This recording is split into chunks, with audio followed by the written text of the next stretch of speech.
To work for the common good is the greatest creed, said the great humanitarian Albert Schweitzer, talking about public service. And my guest today is a living embodiment of that. I am Mukesh Kapila, and he is Claus Sorensen, and his bio reads like a recipe book for baking the ideal public servant. And I put his CV on to the highest modern authority to judge such things, which was an AI platform. And I asked a simple question: what do you think about Claus Sorensen?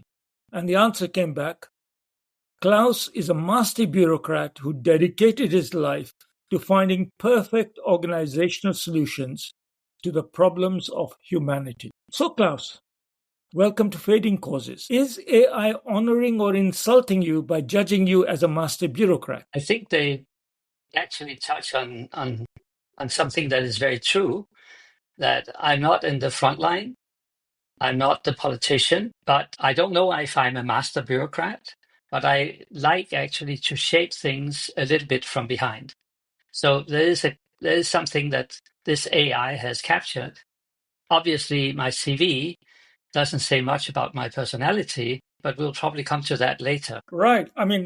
But clearly you have enjoyed your life as a person in the background getting things done, I presume. You're an economist by background, actually, and your early career in the Danish Foreign Service was on monetary, financial, and trade-related matters.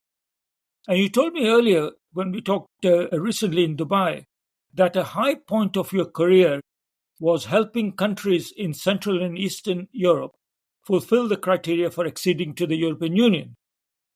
Why was that significant? And more generally, for the benefit of those who have forgotten, what's the big deal about the European Union project, its historical significance and its value for Europeans?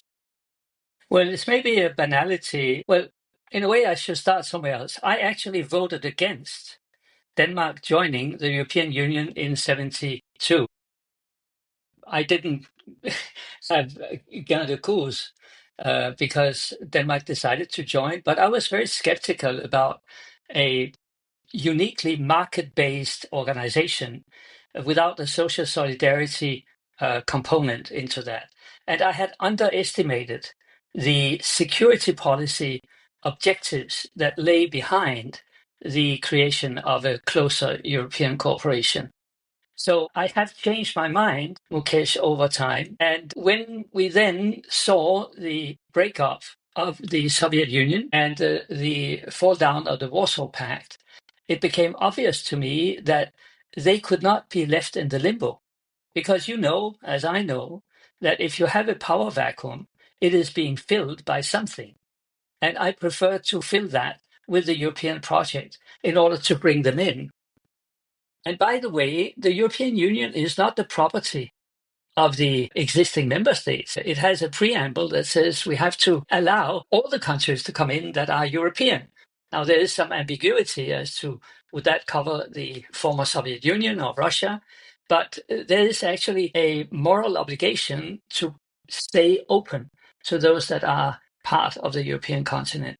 But it was for me more an issue of opening our arms, bringing in those people that have been living under a kind of dictatorship for many years, and to make sure that went as smoothly as possible.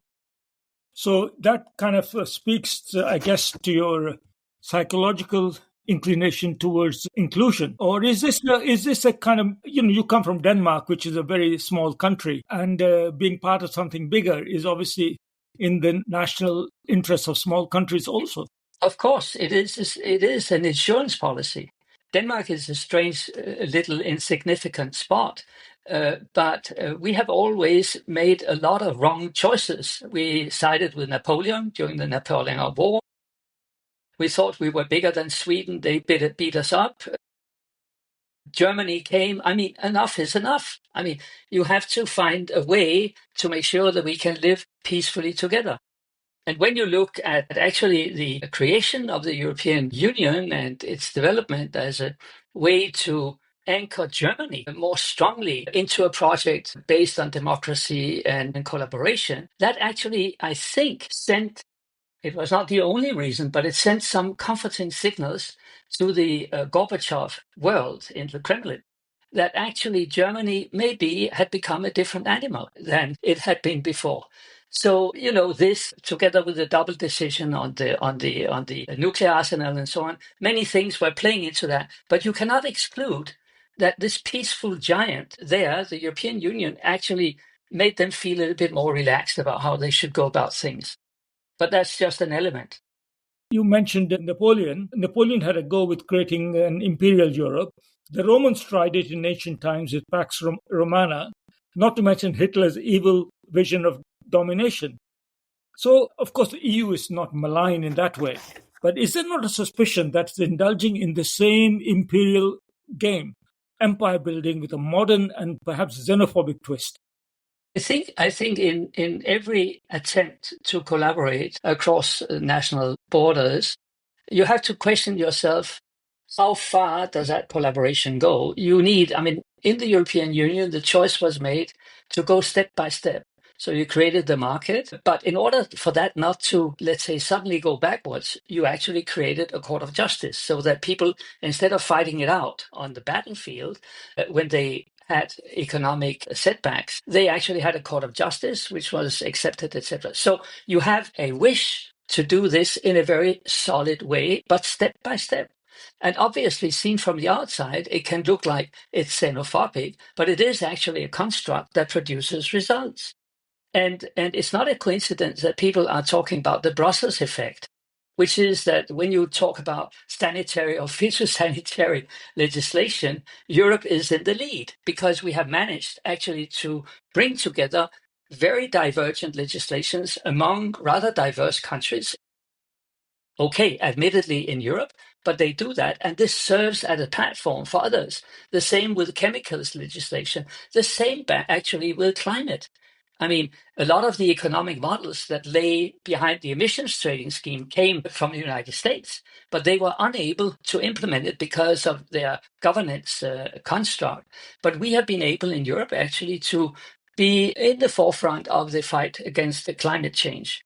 And as to the xenophobic nature, the biggest xenophobic instincts that we have had have actually been inside Europe. The relationships between French and Germans and Danes and Germans, I don't even want to talk about it. It has been dramatic. So yes, there is xenophobic tendencies, but not so much, I would say, towards the outside, although it can be seen like that. But there's rising disquiet in the EU's eastern periphery with Hungary, Slovakia, and so on. So what's going wrong? Is the European project imploding because it's really been too good?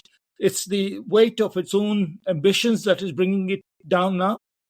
I think it is not easy, and I think we need to give these countries time.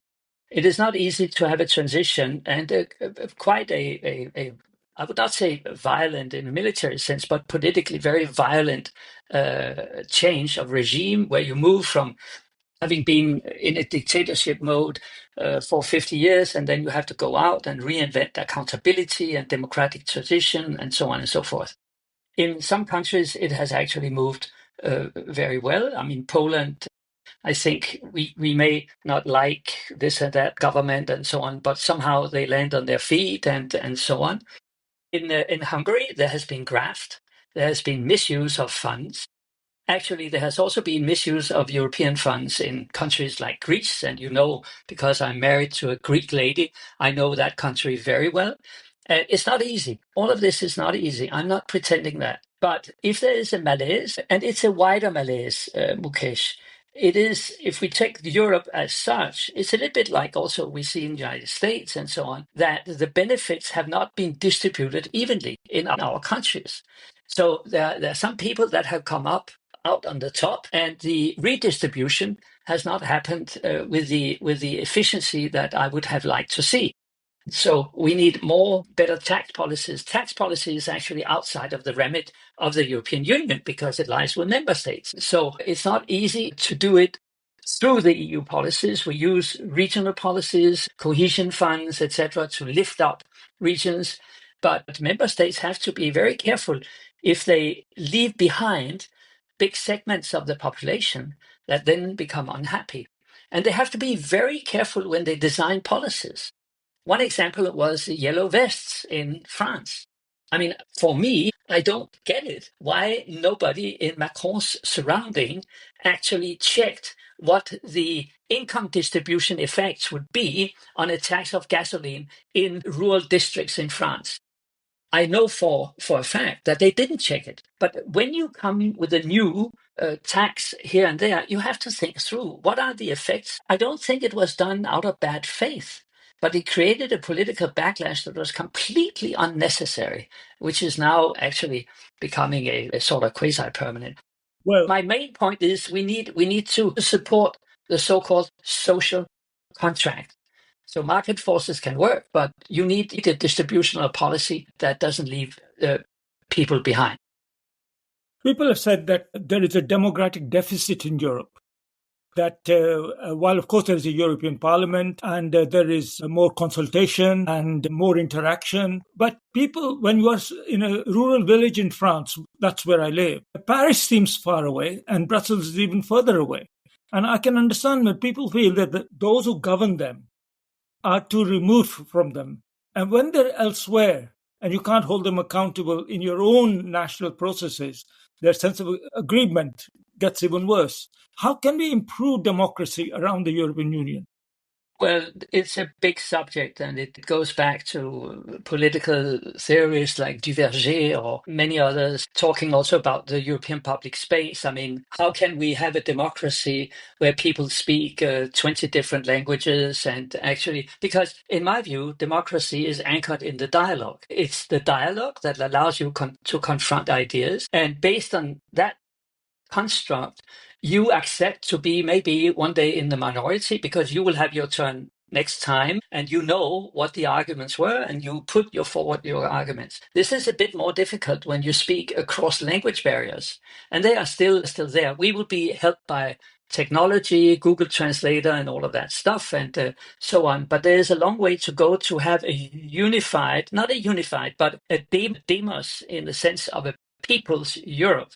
We are still Danes and we are still French, and you are probably still British, even if you live in your French village. But this is where we come from. Now, the issue is that we have common challenges. We cannot just make policy in our village or in our nation state and pretend that this is a solution to climate change, to international trade, to financial transactions, to pandemics, COVID, to migration, and so on. So we bloody have to find a way. And the way we have found in Europe, which is probably imperfect and can be improved and so on, is that we have a kind of indirect democracy, because I have to take issue with the fact that it's not democratic.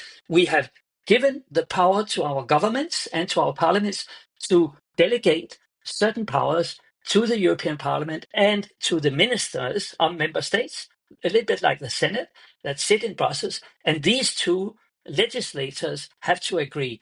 So this is democracy. If you look at Switzerland, for example, it's a little bit the same model, but in miniature. It's small, and they would not dream of changing that. Although it has created a lot of issues for them with the banking secrets and the lack of voting rights for women, which has come very late. So I raise my hat for the Swiss democracy, but it's also not an example of the perfect world, and And we are not. Swiss democracy refused to join the European Union. However, be that as it may, we have to respect the Swiss democracy for that. Yes. I do. I know them. I know them well. I mean, I have lived in Geneva.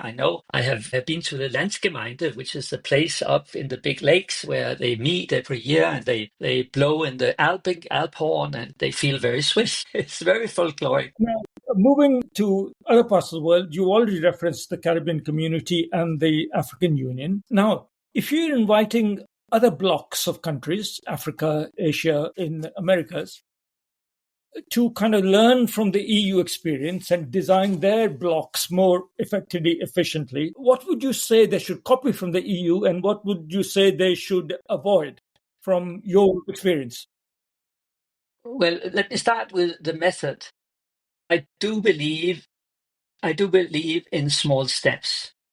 I don't believe you necessarily have to jump into some kind of big construct and solve all problems or pretend you can solve all problems. I do believe that you need concrete, let's say, of common interests.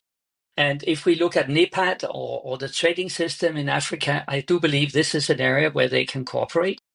I think they would do each others a big service if they would lower tariff barriers between the different African states. I do know that they need that for their public finances, but it's really an impediment that mosquito nets cannot be traded between the countries. I hope maybe it has changed since I was working on that last time. But these are the kind of absurdities. You have small economies that want to grow, and of course they can benefit from the division of labor.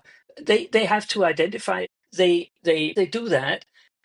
I don't mind that they work in the African Union. It's good to have a framework, but we cannot expect that framework to solve all kinds of problems once and go. So look at where you have real common interest and work on that and try to get that done. Make sure you exchange students. You have mobility. I mean, we have had great success in Europe with the Erasmus program, where the youngsters, instead of just studying in their own country, they went to other countries to learn the language and maybe marry or have all kinds of fun in the pubs and the bars. But it creates a kind of cohesion and a common objective. So there are many ways they can go ahead. Now, let's look forward a bit, say 50 years from now, and the world is divided into many unions. European Union, of course, is the granddaddy of all. Then we'll have an African Union, we have the Caribbean Union, we have the various forms of Asian unions going on already. We all have the fundamentals are there already. And then we have other unions that cut across continents, like, for example, the BRICS. A world that is composed not of countries, but of blocks of countries, each of them preserving their block interests. What kind of world is that going to be? Is it going to be a better world or a worse world than now? Well, I do believe that you already today, if you use the metaphor of blocks, you have some countries that are very big. And let me start with the UN reform. For me, it's a mystery that we have not reformed the Security Council. It's completely absurd that we have the G20 and Brazil is not in the Security Council. India is not there. I mean, what's going on? This is why there is a lack of legitimacy. So that's one reflection. The other reflection is, okay, you can just maintain these big countries and they sort it out among themselves. But what about Colombia? What about Senegal? What about others that want a seat at the table? So I think short of jumping straight ahead, 100 years ahead, I think we have to take it step by steps, and I do believe I do believe a reform of the UN is absolutely urgent and necessary to be more representative. But I do hope that also small countries, and I speak it a bit like a Dane, we don't find it legitimate that everything is sort of sorted out between the big guys. Why? Am I a second-rate human being? Don't I have a place where I go with my voice? This is why actually being a member of the European Union helps me, because it allows me to recapture part of my sovereignty that I have lost in globalization. This issue of the illusion of sovereignty because you sit on an island, sorry to say, coming back to Brexit, there's no sovereignty in many issues anymore, because we may have an idea, but we cannot implement the real solution on climate, on pandemics, on financial transactions, unless we collaborate. So So you're damned if you do. you make a good point. If you were a small person in a small country, you actually find a bigger voice when you're part of something bigger, like a block in whichever continent Yes, you're in, Pacific states or. absolutely. Absolutely. And I have seen it, Mukesh. I have been working in the Commission. I have taken initiatives inside the organization on many different things. Nobody would have listened to me if I had not been inside that building. Nobody. As a Dane, I would have been out of the game. And some Germans would have been there. They would have to sort it out with the French. But that's not the model I would favor. And by the way, they will have a surprise, because then in the implementation, they would realize, wow, there were some other small guys over there, and maybe we have forgotten them. How do we bring them in? No. You have to find a model where all these voices are listened to and they have a say. You can discuss how you do it. In the European Union, the protection of the small is actually rather amazing. It's really amazing. This is about voting rights and all of that. And I think that is something that could serve as an example for other parts of the world. But mind you, let's not be overly naive. This takes time. And the very first step, I would say, should be the reform of the Security Council and the functioning of the UN. And I pray every day that what is happening these days is not going to throw the UN out of the window. And I get a sense from your public pronouncements that you have huge faith in the power of the private sector and markets. You've argued that this has created immense prosperity globally and efficiently delivered common public goods. And yet, even as the world has got richer, many people are left further and further behind. Do you agree that you're being somewhat of a market fetishist and you've gone too far on that? And what could you realistically do to correct this? Well, I think the fact that I've been a public servant actually confirms that I do not believe in the market only. That's why we need rules, and we need to make sure that the market is at our service, but not our master.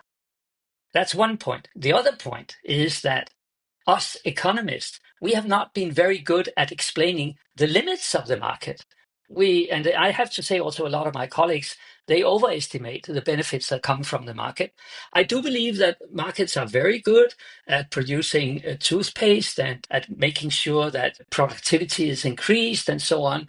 But I spoke a moment ago about the social implications. So if you have structural adjustment, you need to help people. The other element that economists have sometimes forgotten is that there are very important elements of our overall welfare that cannot be delivered by a market automatically, for the simple reason that they are so-called public goods. I mean, you cannot deliver clean air in a country by buying that in the supermarket and so on and so forth. You need public policies. You need taxation that shifts pollution down the line and make sure that people don't pollute as much as they did. And you need standards. If you think in terms of transport, you need public transport, which has to be financed by the public, because the benefits are not only going to the people that sit in the trains, but the benefits also go to people that have fewer people on the streets, but they're not paying for the train line. So this is a public good. So you need to find out how you do that. If you think in terms of our education system, I'm really upset that the elite universities, if they start believing that they can survive by attracting people because they can pay, and then you leave aside vast amounts of the population without a high standard education because you leave them aside because they cannot pay the tuition fees and so on. This is crazy. We have to understand that the market has its limits. And there are other areas like health, like education, like transport, like climate, that cannot be delivered exclusively by the market. Then it's a question of setting the balance. But economists, in my view, should step up and explain what they have learned in what is called welfare economics. There is a whole field of study over there that tends to be, let's say, brushed aside by the neoclassical theory, but which is perfectly valid. Markets for something, but not for everything.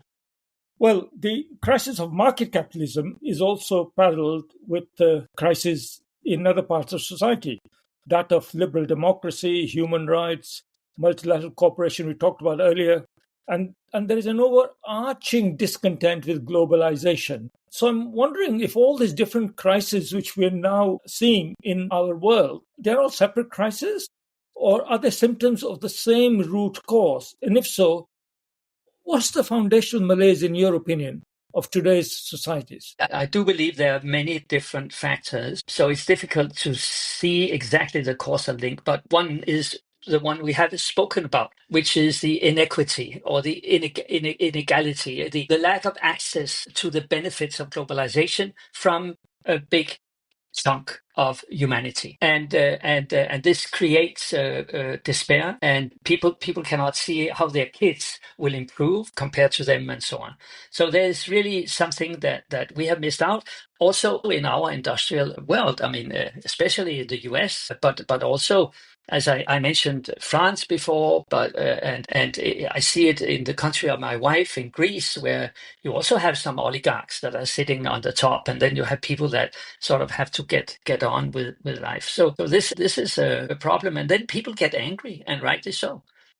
And yeah, what can I Didn't you, add? I mean, didn't you yeah. say to me, didn't you tell me, I don't know if I should mention it, but you said you were a Marxist. Is that right? Well, I'm a historical materialist. Yes, I have read my Marx, and I was very much to the left when I was young. I never became a member of the Communist Party because I didn't like their way of thinking about the dictatorship of the proletariat. But I have studied that, and also I never. I went pre-programmed collapse of the capitalist society. You remember this story about the rate of profit that was falling and so on. But I felt it as a duty when I was studying to acquaint myself with all these theories. And I have been struggling to read all of that stuff and come to the conclusion that we need a mixed market economy, sociale Marktwirtschaft, a social market economy. That's where I am today. So I'm a kind of social democrat of the center, and sometimes I drift a little bit to the right, sometimes a little bit to the left. But I do believe in the social contract. And if we don't get that, there will be upheavals and there will be bad surprises. So Now, we when have you, to come back to that. okay, I think you were obviously a very good civil servant in Denmark, and it was Denmark's loss when you went to Europe, to Brussels, and there you ascended the mountains of Brussels bureaucracy to become the Director General for Humanitarian Affairs and Crisis Management. So, turning to those matters, can you share two or three kind of highlights of your life there, both successes and challenges of leading the world's biggest humanitarian donor machinery of that time? First of all, I have to say that humanitarian work is not only the EU, it's a very important collective effort of the European Union and its member states. I mean, we have proud member states that are very active in that field. Germany, United Kingdom, when they were members, and they're still trying to keep it up. The Scandis, the Dutch, and so on and so forth. So it's a collective endeavor. And maybe I should start with a very personal story, which is strangely enough coming from Melbourne. I spent some time down there because we were there to visit families of my wife. You know that there are many Greeks living in Melbourne, and I was sitting in a tram. They have streetcars moving around, and I was sitting with my little booklet from the European Humanitarian Office, ECHO, which has a logo on it. And in the tram, I could see that there was a dark-skinned lady that started looking at me. And she was sort of insisting, looking more and more. And suddenly she stood up, and I realized she made an effort to come. And she looked at my booklet and she said, Are you coming from that organization? And I said, yes. And is this the European Humanitarian Office? I said, yes. You just have to know that your organization has saved my life. It just came like that. And I was completely shaken by that. It turned out that the lady had been in Darfur, and you know the refugee camp there. They had been harassed. Her sister had been raped. All kinds of strange stories. And for some reason, she got into contact with our people, and then managed to get a job outside. And then she immigrated there. It's many specific small efforts, but this one made a big impression on me. There are many other issues. I went to Mogadishu for a feeding station and for babies. And I realized something that I would never have thought of, that outside the feeding station, where the mothers of the babies were given plumpy nuts, this highly nutritious food, their husbands were standing outside and they stole the food. To give you an imagination what kind of world we are living in, I went to Bunch in South Sudan. When the Sudan, the former, let's say, unified government in Khartoum, pushed people out in the Blue Nile state, and these poor people had fled in the middle of the afternoon. The kids were still in school uniforms. Unfortunately, they had gone towards Ethiopia. They had then closed the border. Then they turned back and they walked 50 miles back into South Sudan, and they had absolutely nothing. And they were coming to the airplane. I was landing in a small airplane and just begging for food and so on. And then I saw something under a tree. It was something, a lady, a person. And it was one of these young ladies, and she gave birth right in front of me, right here. And, we don't have a clue of the human misery that is unfolding. So these are very profound memories that I will carry with me till I die. And there's no way we can give up on that. We have to continue. I have to say that, I mean, there's also, maybe one word on international negotiations. It was also very important that at the level of New York, we could collaborate to make sure that the Security Council would accept cross-border deliveries during the Syria crisis, because we could not get food and medicine up from Damascus up towards Aleppo. It had to come from the north. But this, of course, is complicated because you don't respect the sovereignty of a state and so on. So you also need to work politically. And there, Mukesh, I have to say that sometimes our humanitarian, and I love them, I really love them, they are too much ayatollahs. They don't like to dirty their hands with the political work because they want to stay neutral. They don't want to take sides and so on. But you need to do both. You need to feed and save lives, but you also need to work politically. How you balance it is very delicate. I mean, I know yourself, you have been in the middle of that in Darfur, and you know what I'm talking about. But we cannot just sit and be ayatollahs and say we are neutral, we don't want to touch politics. We have to find a clever way to do that. And maybe work, I mean, definitely work across. Is it? I mean, the complexity. I think you highlight very well. So why is it that the humanitarian industry is so maligned nowadays? I mean, in Gaza, it's under attack. It's been expelled. Agencies are being expelled from other countries, and there is lack of public trust. Even as the humanitarians are busier than ever before, how is it to get into this mess? And why are humanitarians and humanitarian organizations, especially the large ones of the UN system, why are they losing trust? How do we regain the moral ground that you speak so passionately about? Well, it's certainly not by moving around in Toyota Land Cruisers with very highly paid expats from Geneva and New York and or Copenhagen. Or that doesn't build trust. We have to come down and work with the locals and be very humble in what we do, very cost efficient, because people are not stupid. They can see that if we spend fortunes on helicopter gasoline, we don't feed the people. And if we buy a 200 Land Cruisers, I've seen it with my own eyes in Kabul, the parking lots of the UN agencies, where you have Toyota Land Cruisers sitting side by side, but they need all these because one organization cannot borrow from the other one because it's tied up to the different organizations and so on. So we really need some introspection in how we do business, how we include more local actors. And I do know that there is a reluctance to do that, especially in conflict situations, because any local may be part of that conflict and we have to take precautions. But these local people, they have agency. They know where the pain is. And we should not come and tell them what they want to do with their money. They know. And that's why we are moving towards cash. And I think that's a very good way of stimulating the agency. Will that build up the trust? I don't know. When we look at the civilizational foundations of many of these countries, if you look at their religion, if you look at Islam, if you look at Buddhism, if you look at, Zoroaster's or whatever, in all of these big religions, you have the human solidarity. You have the call to help the wanderer in the desert, or the single household family, the widow with the children, etc., etc., the sick, the old. It's all there. So in a way, we have a common humanity that is there, and we have probably not tapped into that. I know that people, I'm not religious myself, but I do believe in human values that are embedded in these religions, and we should mobilize that and make sure that people understand that this you can do it. If you want to label it that it's Islamic zakat, or it's the way you do it. But as long as we do it in the spirit of humanity, I would favor that. How do you bring about organizational change?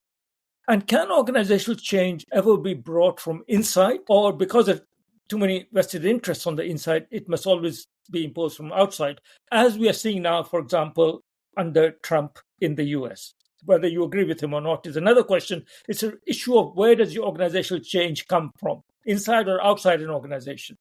Well, I mean, there has to be a trigger fact, a trigger moment or incident. I mean, it can be now that the budget cuts from the Trump administration, or by the way, also from the UK, from Germany. I mean, it's not only Trump. Let's be honest about that. It can also be technology that suddenly a system is overwhelmed because we all move to cloud computing and stuff like that. So it has to change. So there are many ways, but common to all of these is the point you make that it probably rarely would come from the inside by itself. It's probably wishing for too much good in this world. A bit of pressure is good, and a lot of pressure is also good. The real issue is seize the moment. Is there a readiness then to draw the conclusions that, okay, we have to change? And I'm afraid if this is not understood, then we are behind the curve. And if you're behind the curve, you're out of the game. You will lose out, and your organization ultimately will fail. If we look at the UN system right now, Mukesh, I do believe that our good friend Antonio Guterres, he has 18 months. He better deliver. He better deliver, because otherwise it's a whole house that is on fire. Do you wish sometimes that you had been a politician instead of a bureaucrat? Might you have delivered more by now? Well, when I was young, I did politics, mainly student politics. I was quite active. But I realized that my nerve system, and maybe the way I speak now, shows to you that I'm actually a very emotional person. And it's a tough world. I have a lot of respect for politicians. I think it's a very difficult job. And it's even more difficult to do well, because you have to be an opportunist. You have to seize occasions. You cannot always speak your mind. I realize that it's probably not for me. It's better to stay a little bit in the background, to do what I do best, which is actually to concentrate on facts and analysis, and then to analyze what is feasible, what is not feasible, what can be done, and to bring these options to the political level and to help them to carry it through and then to implement and so on and so forth. It's not enough to have good ideas. You also need a plan to actually implement whatever good ideas you may have. My dear friend, thank you for joining me in this conversation, and I wish you a very good life. Thank you very much, Mukesh, and hope to see you soon.